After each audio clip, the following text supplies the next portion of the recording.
Bonsoir à toutes et à tous, je suis ravie de vous retrouver ce soir pour cette nouvelle édition de la Tranche Info. Nous sommes le lundi 8 janvier et tout de suite nous partons pour une demi-heure de JT.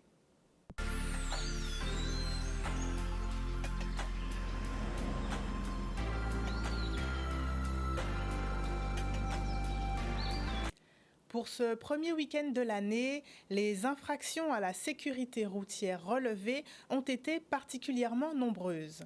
En zone gendarmerie et zone police confondues, pas moins de 100 infractions ont été constatées. De nombreuses pour conduite sous stupéfiants ou sous l'empire d'un état alcoolique, mais aussi pour non-port de la ceinture de sécurité, défaut de contrôle technique ou pour usage du téléphone au volant. Entre autres, 16 suspensions de permis de conduire ont été prises par l'autorité préfectorale, des chiffres inquiétants qui poussent à rappeler que la sécurité routière est l'affaire de tous, puisqu'en 2023, 38 personnes ont perdu la vie sur nos routes. Le dossier Lambert n'a pas fini de faire parler de lui. Jeudi 4 janvier, Thierry Lambert était convoqué pour une audience en référé d'heure en heure. En l'absence de son avocate, l'audience avait été renvoyée à ce lundi 8 janvier. Aujourd'hui, le tribunal d'instance de Pointe-à-Pitre a examiné l'affaire à la demande des locataires qui souhaitaient récupérer leurs effets personnels laissés au domicile des Lambert. Les propos des avocates des deux parties recueillis par Charlie Dagonia. On nous parle de troubles manifestement illicites. On nous dit avoir été expulsé par un collectif. J'ai expliqué que le collectif n'était pas parti à la procédure. J'ai expliqué encore qu'il ne demandait pas à réintégrer les logements. Et puis, on vous demande de récupérer des effets personnels, lesquels on ne sait pas. Une demande floue, une demande... On a même été jusqu'à demander à mon client d'établir les pièces. Enfin, ça me semble, mais tellement... j'ai envie de vous dire, c'est particulier parce que rien n'est étayé. On justifie par des articles de presse et on vient dire que mon client communique des articles de presse. Donc, c'est assez particulier quand même comme ambiance. J'ai été interrompue. Enfin, voilà. J'appelle en tous les cas dans ce dossier-là à la sérénité. Vraiment, en début d'année, ce début d'année appelle à ce que l'apaisement revienne. Et qu'on aille au-delà de ce qui se dit un petit peu sur les réseaux. La procédure, c'était juste pour qu'ils récupèrent leurs effets personnels, parce qu'ils ont été exfiltrés, en fait. Le soir des faits, ils ont rien pu emporter, ils avaient qu'un sac à dos. Faut savoir aussi qu'ils ont un enfant de 17 ans qui passe le bac, et tous ses effets, tous ses cahiers sont restés. Leur fille aussi, leurs voitures sont restées aussi. Donc là, c'était juste histoire, de demander leurs effets personnels en constatant, on était obligé de passer par là, de constater que l'expulsion n'a pas été faite juridiquement sur la base d'un titre exécutoire qui est demandé en fait par le droit, hein, et en fait de récupérer leurs effets personnels. Mais voilà, même là encore, il faut batailler pour qu'ils puissent les récupérer. Donc voilà. Le délibéré devrait avoir lieu demain, mardi 9 janvier. Nous vous tiendrons informés de la suite de l'affaire. C'est officiel, la première ministre Elisabeth Borne présente sa démission au président de la République Emmanuel Macron. Nommée depuis mai 2022, après la réélection d'Emmanuel Macron, la première ministre a notamment contribué à faire adopter la réforme des retraites et la récente loi immigration. Ce lundi 8 janvier, le chef du gouvernement a accepté sa démission en la remerciant, je cite, pour son travail exemplaire au service de la nation. En attendant la nomination du nouveau gouvernement, elle continuera d'assurer les affaires courantes. À Baie-Mahault, les salariés de la clinique des Eaux Claires se mobilisent. Ce matin, ils se sont réunis devant l'enceinte de l'établissement de santé pour exprimer leur mécontentement et porter leurs revendications. En cause, le changement de convention de la clinique qui mènerait à la perte de leurs acquis et de leurs avantages. Un reportage signé Michel Depape. Aujourd'hui, nous décidons de mobiliser nous pour nous faire ça dit direction là arrêter mal profitation à eux et plus important là c'est pas manier convention collective départementale des cliniques privées de la Guadeloupe. Il a décidé de dénoncer convention là et annoncer nous par courrier qu'en avril 2024 nous que passer à la convention France et ça nous pas d'accord du tout. Il y a un mouvement de mécontentement suite au fait que j'ai dénoncé la convention collective FHP Guadeloupe. Pourquoi je l'ai fait?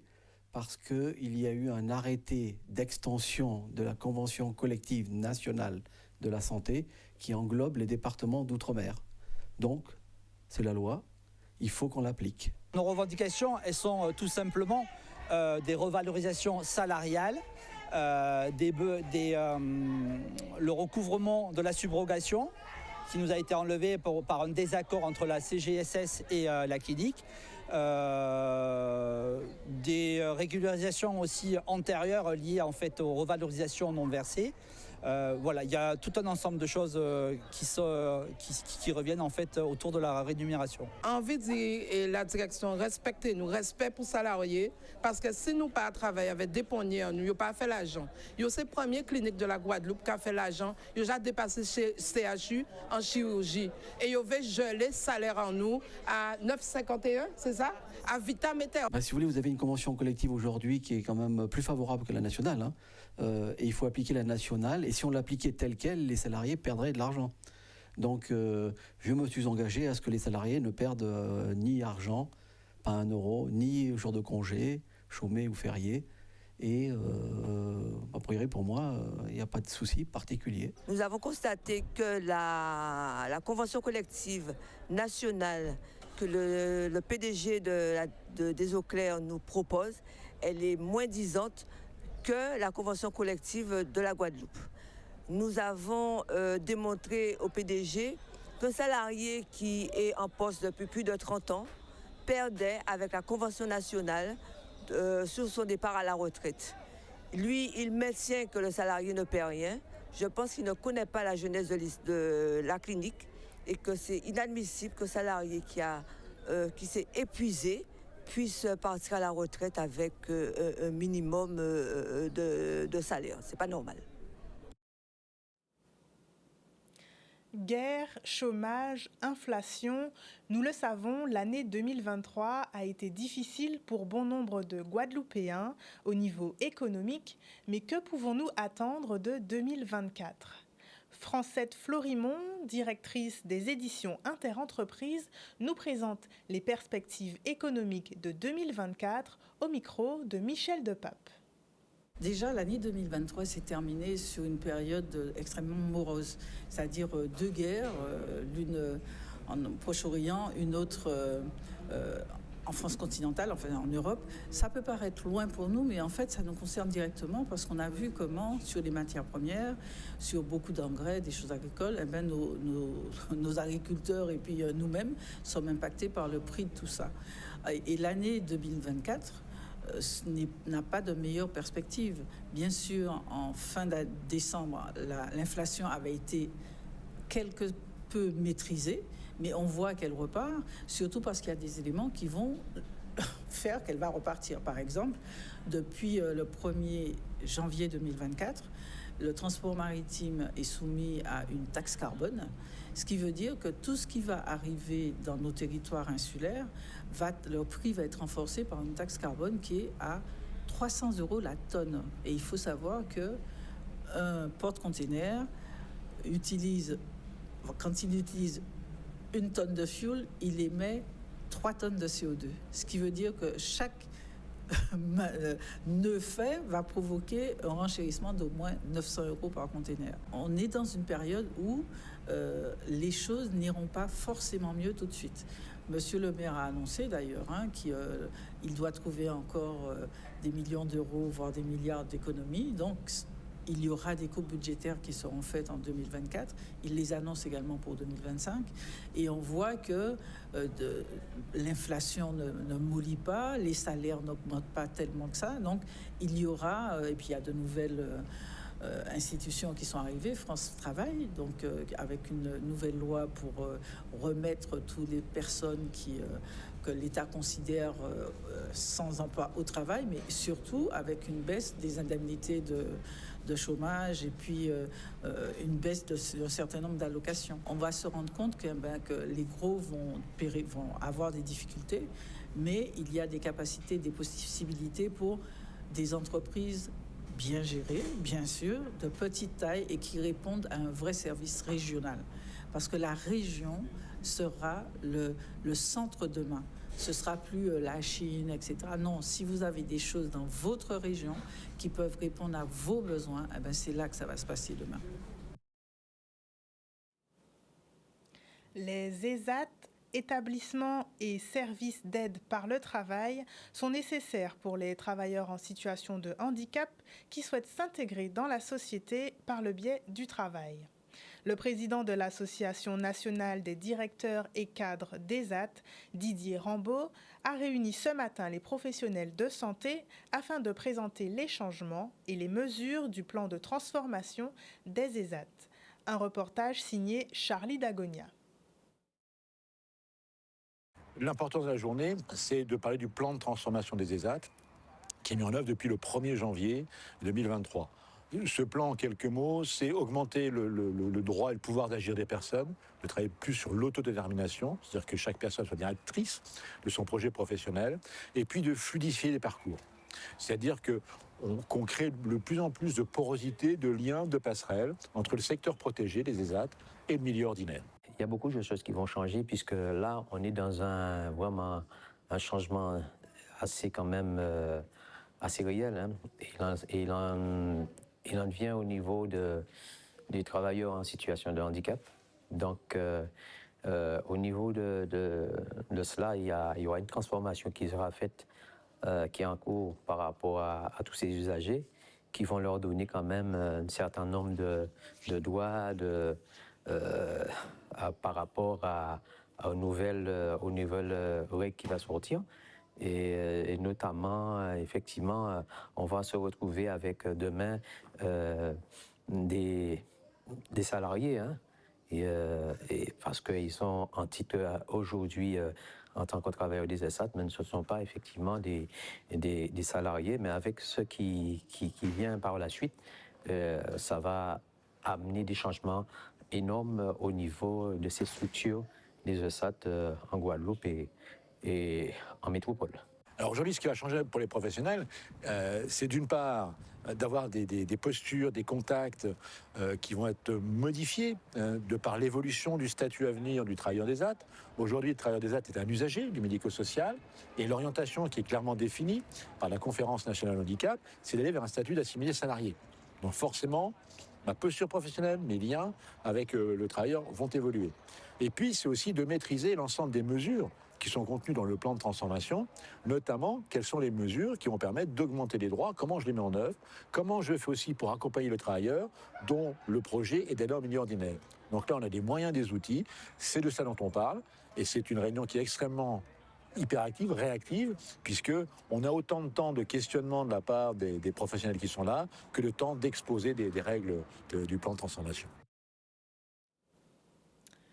Entre pollution de la rivière et odeurs nauséabondes, l'usine d'équarrissage du Lamentin incommode les riverains depuis plusieurs années. La structure de traitement de cadavres d'animaux et de sous-produits animaux indispose et exaspère les habitants depuis maintenant 6 ans. En novembre 2023, ils avaient obtenu la fermeture de l'usine. Quel avenir pour cette usine ? Un reportage de Solène Fèvre. Depuis 6 ans, 2017, que l'usine a commencé à fonctionner, elle dysfonctionne parce qu'il y a 2 types de nuisances. Des nuisances olfactives que les riverains ressentent au quotidien et il y a la pollution de la grande rivière Aguayab, ce qui est insupportable.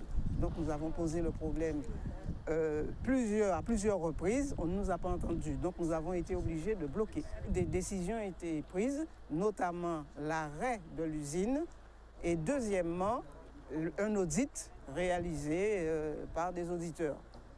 Et ce qui était convenu aussi, c'est que cet audit-là soit réalisé et validé par, non pas par la SEG, mais par les services de l'État, les personnes compétentes, ce qui n'a pas été fait. J'habite dans le secteur, dans la zone. C'était presque une mission impossible. Mon cadre de vie n'était pas agréable du tout. C'était tout le temps mode apnée. On ne pouvait pas respirer. Aujourd'hui, nous commençons à voir un petit peu le bout du tunnel. Hein. Ce n'est pas encore bien... On ne voit pas véritablement le tunnel, mais c'est dans de bonnes voies. Ce que nous demandons, c'est qu'une fois que ces autorités auront validé, à ce moment-là, nous allons prendre en compte les résultats de l'audit. L'usine d'équarrissage est une nécessité en Guadeloupe pour le traitement des déchets animaux, mais nous voulons que ça se fasse dans les règles de l'art. L'usine va fonctionner cet après-midi sur 3 jours, jusqu'à mercredi, et nous demandons aux riverains c'est pas de patienter, de se manifester tout de suite entre cet après-midi et demain s'ils sentent quoi que ce soit. De noter bien et nous ferons remonter ça le plus rapidement possible. La féerie de Noël se poursuit encore un peu pour les Vieux-Fortins avec le premier concours de décoration de Noël qui s'est achevé ce samedi 6 janvier. Durant le mois de décembre, les habitants de Vieux-Fort ont participé pour remporter le prix de la plus belle maison de Noël. Installation des guirlandes, harmonie des décorations, tout a été évalué. Découvrez les premiers vainqueurs du concours dans ce reportage. Nous avons eu une belle participation de la population de Vieux-Fort qui a adhéré donc à ce concept de décoration de maison et de jardin de Vieux-Fort. L'année prochaine, nous pensons encore avoir de nombreux candidats qui vont encore s'inscrire parce que nous allons encore mettre la barre un peu plus haute. Nous allons également, on va s'attacher à ce que ce projet ait un caractère vieux-fortin, mettant en exergue la culture vieux-fortaine, le patrimoine vieux-fortain. C'est ma belle-fille qui m'a poussée. Le fait qu'il y ait le concours, Nara m'a dit, bon, on pousse un petit peu plus sur les décors, quoi. L'année dernière, j'ai décoré ma maison comme d'habitude, parce que j'aime ça, j'adore faire ça. Donc cette année, on m'a dit qu'il y avait un concours. J'ai dit, chouette, alors on va faire un petit peu plus. Je pensais finir premier. Mais enfin, ça annonce pas un combat, mais l'année prochaine, on essaiera de faire plus, on essaiera de faire mieux. Quelqu'un qui finit deuxième a l'ambition de finir premier. Ça, c'est sûr. Donc la prochaine fois, on fera mieux. J'habitais à Paris pendant longtemps. Et les décorations de Noël, ça m'a toujours intéressé. Donc à certain moment, j'allais sur les Champs-Élysées, voir les décorations de Noël, j'étais toujours intéressé par ça. Donc je dis, quand je vais retourner en Guadeloupe, je vais décorer ma maison. Qui est concours ou pas concours, hein, c'est pas une histoire de concours qui fait décorer la maison. Alors, les critères ont été la densité des guirlandes, la répartition des guirlandes. On a aussi mis en avant la présence de l'élément culturel guadeloupéen, ainsi bien sûr que l'originalité. Eh bien, je suis très très contente de remporter. Mais en fait, je l'ai fait, c'était dans le but de participer. Je voulais absolument participer à ce concours parce que j'aime la décoration. Et quand j'ai entendu qu'ils faisaient ça, enfin que j'ai eu le flyer, je me suis tout de suite inscrite et j'ai participé. Avec plaisir, avec beaucoup d'amour, je l'ai fait avec beaucoup d'amour parce que j'aime ça. Je pense qu'il y a des gens qui venaient voir. Moi, je ne les voyais pas. Et parce que moi, je prends des cours, il y a des gens qui devaient venir ce soir même voir la maison. Et ils m'ont dit, attends, je veux voir la maison, comment c'est décoré. Mais je pense que les gens ont regardé un petit peu la maison, ils voyaient comment c'était décoré et comment j'ai fait, comment j'ai réalisé.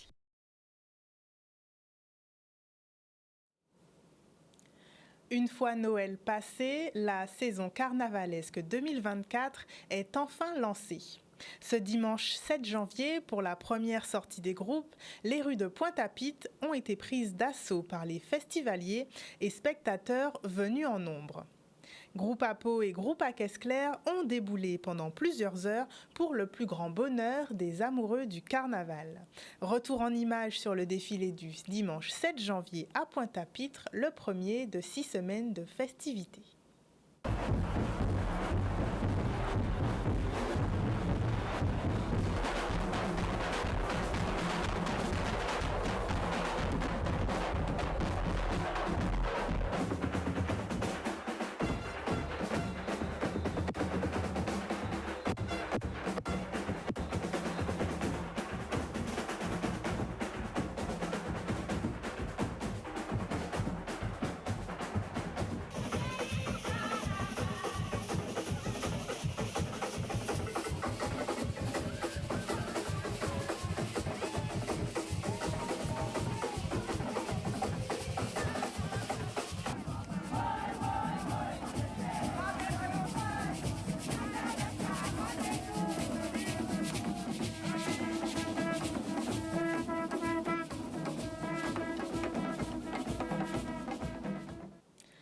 la Désirade aussi, l'heure était à la parade.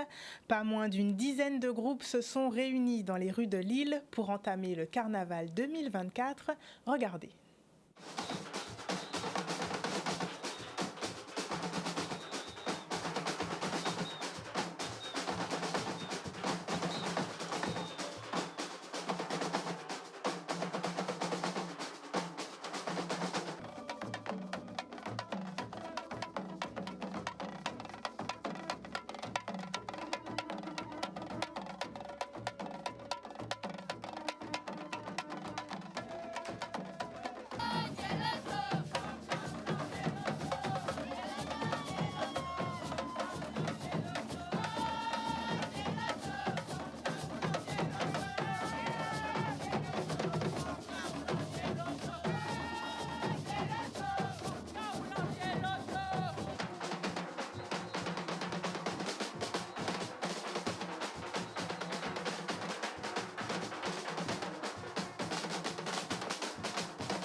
Et nous terminons ce JT avec du sport et plus précisément du football. Le premier tour de la Coupe SEM Patrimoniale 2024 a démarré ce week-end et les premiers résultats sont tombés. Ce samedi à Sainte-Anne, un match opposait l'AS Gosier à l'US Cambrefort. Après un combat serré et de nombreux rebondissements, les Gosieriens se sont imposés 4-2 face aux Cambrefortais. Reportage. De cette compétition, les deux équipes se sont fixées comme objectif faire un long parcours et pourquoi pas succéder au vainqueur de la première édition, le Sporting de Bemao. À l'image de cette action, Cambrefortaine conclut par Eddie Benjamin qui trouve le coin droit des buts gosériens 1-0, la 21e minute de jeu.